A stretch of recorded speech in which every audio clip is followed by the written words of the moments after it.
Part நான் ready பண்ணி வச்சிருக்க இந்த ஜேசிபியை அப்படியே கேக் மேல செட் பண்ணிக்கலாம். இது கஸ்டமைஸ்டு தீம் கேக்கு. கஸ்டமர் சென்ட் பண்ண இமேஜஸ்ல எப்படி இருந்துச்சோ அதே மாதிரி நான் ரெடி பண்ணி கொடுத்துருக்கேன். இங்க ஒர்க் நடக்குது, ரோட் க்ளோஸ்டு, டேக் டைவர்ஸ்ங்கிறத மென்ஷன் பண்றதுக்காகவே இந்த ஆரஞ்சு கலர் கோன் வைப்பாங்க. அதே மாதிரி நானும் ரெடி பண்ணி அங்கங்க வச்சுட்டேன். ஸ்டோன் இருந்தா தானே ஜேசிபிக்கே வேலை, அதனால குட்டி குட்டியா ரெடி பண்ணி அதையும் வச்சுட்டேன்.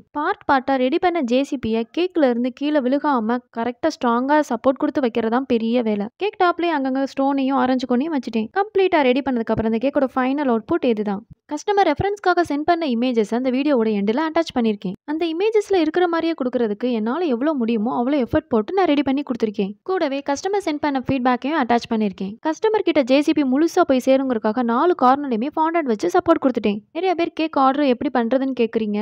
என்னோட இன்ஸ்டாகிராம் லிங்க் டிஸ்கிரிப்ஷன்லையும் ஃபர்ஸ்ட் கமெண்ட்லையும் பின் பண்ணியிருக்கேன், செக் பண்ணிக்கோங்க. மதுரை சரௌண்டிங்ஸ்ல மட்டும் தான் கேக் ஆர்டர் எடுத்துட்டு இருக்கேன். Brownies all over India. உங்களுக்கு இந்த டிசைன் பிடிச்சிருந்தா எல்லோ கலர் ஹார்ட்ல கமெண்ட் பண்ணிட்டு என்னோட சேனல் மறக்காம சப்ஸ்கிரைப் பண்ணிக்கோங்க. பாய்.